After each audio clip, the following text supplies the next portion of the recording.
কলকাতা সহ পুরো পশ্চিমবঙ্গে গরমের নতুন রেকর্ড হয়েছে। গরমের কারণে সরকারি বেসরকারি সব শিক্ষা প্রতিষ্ঠান বন্ধ হয়ে গেছে, জারি করা হয়েছে সতর্কতা। আবহাওয়া অফিস জানিয়েছে এবছর এপ্রিলে দীর্ঘ সময় ধরে তাপপ্রবাহ চলছে, যা গত 50 বছরের সর্বোচ্চ। রোববার রাজ্যটির পশ্চিম বর্ধমানের পানাগড়ে তাপমাত্রা ছিল 45.1 ডিগ্রি সেলসিয়াস, যা স্বাভাবিকের চেয়ে 8 ডিগ্রি বেশি। কলকাতার সর্বোচ্চ তাপমাত্রা ছিল 40.3 ডিগ্রি সেলসিয়াস, যা স্বাভাবিকের চেয়ে 4 ডিগ্রি বেশি। রাজ্যের 6 জেলায় চরম তাপপ্রবাহের সতর্কতা জারি করা হয়েছে। আগামী 7 দিন এই তাপপ্রবাহ চলবে বলে জানিয়েছেন আবহাওয়াবিদরা। তবে মঙ্গলবারের মধ্যে তাপমাত্রা খানিকটা কমতে পারে, অস্বস্তি কমবে না বলে জানিয়েছে আবহাওয়া অফিস।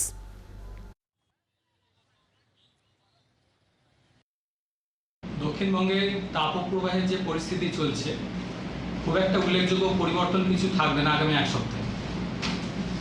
তাপমাত্রা হয়তো সামান্য একটু পরিবর্তন 21 থেকে 23 তারিখের মধ্যে থাকার সম্ভাবনা রয়েছে, সেটা খুবই সামান্য।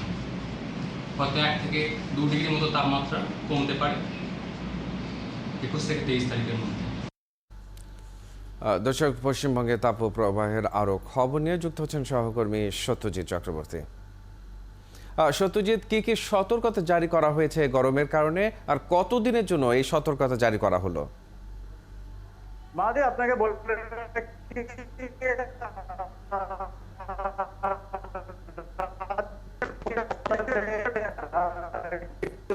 জারি করা হয়েছে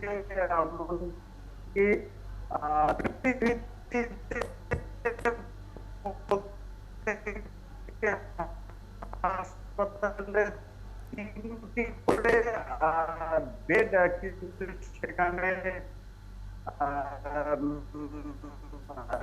হচ্ছে, যাতে করে কোনো রকম সমস্যা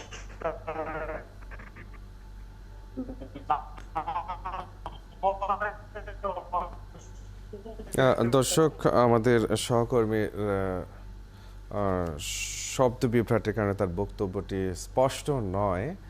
নিশ্চয়ই তার সঙ্গে আমরা পরবর্তীতে যোগাযোগ হলে আমরা সেখানকার গরম পরিস্থিতির খবর জানিয়ে দেব।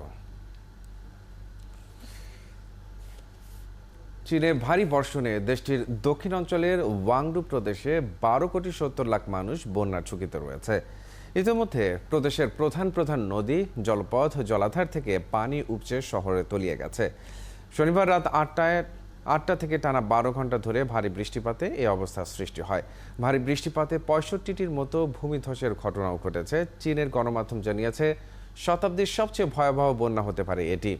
দেশটির সিনজিয়াং এবং বেইজিংয়ের নদী অববাহিকায় পানির স্তর এমনভাবে বেড়েছে যা 50 বছরে একবার হওয়ার সম্ভাবনা থাকে। এই অবস্থায় চীনের পানি সম্পদ মন্ত্রণালয় জরুরি নির্দেশনা জারি করেছে। এছাড়া ঝুঁকিপূর্ণ এলাকাগুলো থেকে বাসিন্দাদের সরিয়ে নিচ্ছে কর্তৃপক্ষ। এদিকে পাকিস্তানের উত্তর পশ্চিমাঞ্চলীয় খৈবার পাখতুনখোয়া প্রদেশে ভারী বৃষ্টি ও বন্যায় অন্তত 59 জনের প্রাণহানি হয়েছে। এর মধ্যে গত একদিনেই মারা গেছে অন্তত 24 জন। খৈবার পাখতুনখোয়ার প্রাদেশিক দুর্যোগ ব্যবস্থাপনা কর্তৃপক্ষ পিডিএমএ এর বরাত দিয়ে দেশটির সংবাদ মাধ্যম ডন জানিয়েছে টানা 4 দিনের ভারী বৃষ্টিতে প্রদেশের কিছু এলাকায় জনজীবন স্থবির হয়ে পড়েছে। আর বৃষ্টিতে ছাদ ধসে সড়ক দুর্ঘটনায় ও পানিতে ডুবে প্রাণহানির সংখ্যা 59 জনে পৌঁছেছে। নিহতদের বেশিরভাগই নারী ও শিশু। প্রাকৃতিক এই দুর্যোগে অনেক বাড়িঘর ক্ষতিগ্রস্ত হয়েছে। বৃষ্টিতে খাইবার পাখতুনখোয়ার কয়েকটি এলাকা বিদ্যুৎ বিচ্ছিন্ন হয়ে পড়েছে।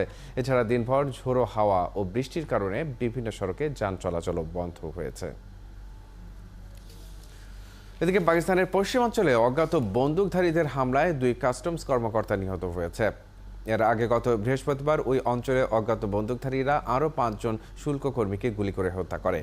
কাস্টমস কর্মকর্তাদের উপর এই হামলার বিষয়ে জেলা পুলিশের উপমহাপরিদর্শক বলেছেন, তল্লাশির জন্য শুল্ক কর্মীরা উপস্থিত হয়েছিলেন। সে সময় অজ্ঞাত বন্দুকধারীরা তাদের লক্ষ্য করে গুলি ছোড়ে।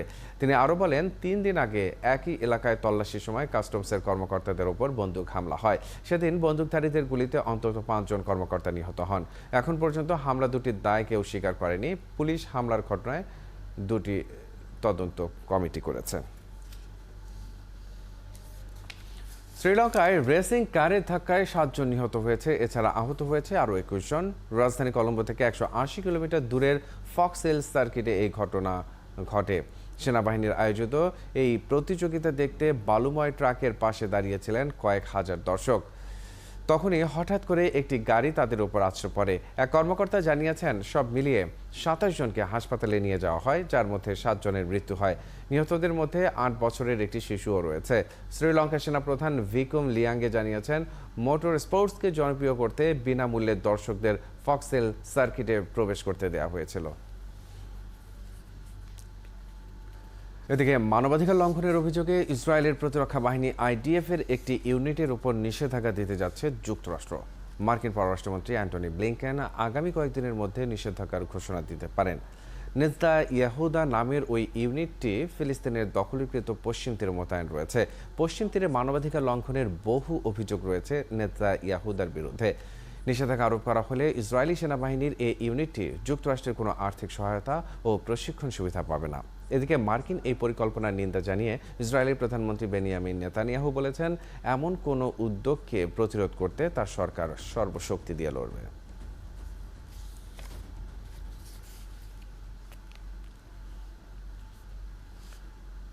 ইরানের তৃতীয় বৃহত্তম শহর ইস্পাহান। গত বৃহস্পতিবার ইরানের মধ্যাঞ্চলীয় এই ইস্পাহান শহরের কাছে পারমাণবিক স্থাপনার সুরক্ষায় নিয়োজিত রাডার ব্যবস্থায় হামলা চালায় ইসরায়েল। এর আগেও ইসরায়েলি হামলার শিকার হয়েছিল ইস্পাহান। ইরানের এই শহরটি কেন বারবার ইসরায়েলের নিশানায় থাকে, বিস্তারিত জানাচ্ছেন মনিরুজ্জামান বাবু। প্রাসাদ, মসজিদ আর মিনারের জন্য বিখ্যাত ইরানের ইস্পাহান শহর। আবার এই শহরটি সামরিক শিল্পেরও একটি প্রধান কেন্দ্র। শহরটিতে ও তার আশপাশের এলাকায় ড্রোন ও ক্ষেপণাস্ত্র তৈরির কারখানা রয়েছে। গত বৃহস্পতিবার ইরানের মধ্যাঞ্চলীয় এই ইস্পাহান শহরের কাছে পারমাণবিক স্থাপনার সুরক্ষায় নিয়োজিত রাডার ব্যবস্থায় হামলা চালায় ইসরায়েল। যদিও ইরানি কর্মকর্তারা তাৎক্ষণিকভাবে ঘোষণা করেন যে ইস্পাহান প্রদেশের পরমাণু স্থাপনাগুলো সম্পূর্ণ সুরক্ষিত আছে, তবে বিবিসি ভেরিফাই দুটি স্যাটেলাইট চিত্র বিশ্লেষণ করেছে, যাতে দেখা গেছে ইস্পাহানের একটি বিমান প্রতিরক্ষা ব্যবস্থার কিছু অংশ ক্ষতিগ্রস্ত হয়েছে। ইরানের পরমাণু সমৃদ্ধিকরণ কর্মসূচির সবথেকে গুরুত্বপূর্ণ আরেকটি কেন্দ্র নাতাঞ্জ পারমাণবিক কেন্দ্রটিও রয়েছে এই শহরের কাছে। ইস্পাহানের নাম ইরানের পারমাণবিক স্থাপনাগুলির সঙ্গে যুক্ত থাকার কারণেই ওই শহরে বৃহস্পতিবার হামলাকে প্রতীকী হিসাবে দেখা হচ্ছে। রাসায়নিক অস্ত্র বিশেষজ্ঞ এবং যুক্তরাজ্য ও নেটোর পারমাণবিক বাহিনীর সাবেক প্রধান হামিশ ডি ব্রেটন গর্ডন বলেন, ইস্পাহানকে নিশানা করা খুবই গুরুত্বপূর্ণ, কারণ এর আশপাশে অনেকগুলো সামরিক ঘাঁটি রয়েছে। ইরান যেখানে পরমাণু অস্ত্র তৈরির চেষ্টা করেছে বলে মনে করা হয়, ক্ষেপণাস্ত্র হামলাটি তার খুব কাছেই হয়েছিল, তাই এটি খুবই ইঙ্গিতপূর্ণ। তবে এই প্রথম নয়, এর আগেও সন্দেহভাজন ইসরায়েলি হামলার শিকার হয়েছে ইস্পাহান। গত বছরের জানুয়ারিতে শহরের কেন্দ্রস্থলে একটি গোলাবারুদের কারখানায় ড্রোন হামলার জন্য ইসরায়েলকে দায়ী করে ইরান। 4টি প্রোপেলার সহ একটি ছোট ড্রোনের মাধ্যমে ওই হামলা চালানো হয়েছিল। মনিরুজ্জামান বাবু, ৭১। সিরিয়ায় মার্কিন সামরিক ঘাঁটিতে কমপক্ষে 5টি রকেট ছোড়া হয়েছে। ইরাক থেকে প্রতিবেশী দেশ সিরিয়ায় দফায় দফায় এসব রকেট নিক্ষেপ করা হয়। রোববার 2 ইরাকি নিরাপত্তা সূত্র ও এক মার্কিন কর্মকর্তা জানিয়েছেন, সিরিয়ার রুমালিনের একটি জোট ঘাঁটিতে এ হামলা চালানো হয়। তবে রকেটগুলো ঘাঁটিতে আঘাত করতে ব্যর্থ হয়েছে নাকি আঘাত হানার আগেই সেগুলো ধ্বংস করা হয়েছে তা স্পষ্ট নয়। ওই ঘাঁটি লক্ষ্য করেই রকেটগুলো ছোড়া হয়েছিল কিনা তাও পরিষ্কার নয়। তবে হামলায় কেউ হতাহত হয়নি বলে জানা গেছে। ইরাকের একজন ঊর্ধ্বতন সেনা কর্মকর্তা বলেছেন, পেছনের রকেট লঞ্চার লাগানো একটি ছোট ট্রাক সিরিয়ার সীমান্তবর্তী শহর জুম্মারে পার্ক করা হয়েছে। ট্রাকটিতে মার্কিন বাহিনী বিমান হামলা চালিয়েছে কিনা তা তদন্তের জন্য জব্দ করা হয়েছে। মালদ্বীপের পার্লামেন্ট নির্বাচনে প্রেসিডেন্ট মোহাম্মদ মইজুর দল পিপলস ন্যাশনাল কংগ্রেস পিএনসি বড় জয় পেয়েছে। দেশটির 93 আসনের পার্লামেন্টে পিএনসির প্রার্থীরা 2/3 বেশি আসনে জয়ী হয়েছে। মালদ্বীপের নির্বাচন কমিশন পার্লামেন্টের 93টি আসনের মধ্যে যে 86টি আসনের ফল প্রকাশ করেছে, তার মধ্যে পিএনসির প্রার্থীরা পেয়েছে 66টি আসন। পার্লামেন্টে নিরঙ্কুশ সংখ্যাগরিষ্ঠতার জন্য এ অবস্থান যথেষ্ট। বিদায়ী পার্লামেন্টে পিএনসি ও তাদের শরিকদের মাত্র 8টি আসন ছিল। ফলাফলের আনুষ্ঠানিক স্বীকৃতিতে সপ্তাহখানেক সময় লাগবে বলে ধারণা করা হচ্ছে। মে মাসের প্রথম দিক থেকে নতুন পার্লামেন্টের কার্যক্রম শুরু হওয়ার কথা রয়েছে। জমকালো আয়োজনে নিউ ইয়র্কে শুরু হয়েছে দুদিনব্যাপী সুচিত্রা সেন আন্তর্জাতিক চলচ্চিত্র উৎসব। শনিবার জ্যামাইকা পারফর্মিং আর্টস সেন্টারে এই উৎসবের উদ্বোধন করে খ্যাতিমান চলচ্চিত্র অভিনেতা ও সংসদ সদস্য ফেরদৌস আহমেদ। যোগ দিয়েছেন দুই বাংলার চলচ্চিত্র সংশ্লিষ্ট ব্যক্তিত্বরাও। এবারের উৎসবে 4 শতাধিক থেকে বাছাই করা 39টি চলচ্চিত্র প্রদর্শিত হচ্ছে। নিউ ইয়র্ক থেকে আরও জানাচ্ছেন শামীম আলামিন।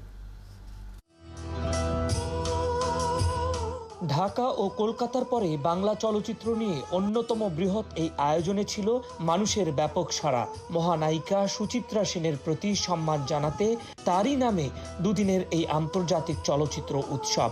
নিউ ইয়র্কের জ্যামাইকা পারফর্মিং আর্টস সেন্টারের সেই আয়োজনটি রীতিমতো রঙিন হয়ে উঠেছিল। সুচিত্রা সেন মেমোরিয়াল ইউএসএ এই উৎসবের আয়োজন করেছে। আয়োজকরা জানিয়েছেন এই উৎসবে মোট 4 শতাধিক চলচ্চিত্র জমা পড়েছে। তার মধ্য থেকে বাছাই করা 39টি ছবি প্রদর্শিত হচ্ছে। 12 বছর আমরা সুচিত্রা সেনের জন্মোৎসব করেছি। এবার আমরা সেই সুচিত্রা সেন মেমোরিয়াল ইউএসএর 12 বছর পূর্তিতে আমরা একটি আন্তর্জাতিক বাংলা চলচ্চিত্র উৎসব করছি। উৎসবের উদ্বোধন করেছেন বিশিষ্ট অভিনেতা ও সংসদ সদস্য ফেরদৌস আহমেদ। এতে যোগ দিয়েছিলেন দুই বাংলার চলচ্চিত্র সংশ্লিষ্ট অনেকেই। ধরনের উদ্যোগ নেওয়ার মতো যে সৎ সাহস থাকা দরকার, সেই সাহস নিয়ে আপনারা যে বিশাল কাজ করেছেন, কোনো বাধাই আপনাদেরকে আসলে দমিয়ে রাখতে পারেনি। আসলে বাঙালিকে কেউ দাবিয়ে রাখতে পারে না, সেটা আপনারা আরেকবার প্রমাণ করে দেখেছেন। দুই বাংলার থেকে যারা এখানে এসেছেন, আমাদের বাংলা সিনেমাকে বিশ্ব দরবারে উপস্থাপন করার জন্য এই আয়োজন, এবং এই আয়োজনের সফলতা কামনা করছি। বাংলার 3 খ্যাতিমান চলচ্চিত্র ব্যক্তিত্ব সত্যজিৎ রায়, জহির রায়হান এবং তারেক মাসুদের নামে তৈরি করা থিয়েটারে একে একে প্রদর্শিত হয় চলচ্চিত্র। আর উৎসবে রং ছড়ায় সাংস্কৃতিক আয়োজন। এছাড়া ছিল চলচ্চিত্র বিষয়ক সেমিনার এবং পুরস্কার বিতরণ। শামীম আল আমিন, 71, নিউ ইয়র্ক, যুক্তরাষ্ট্র।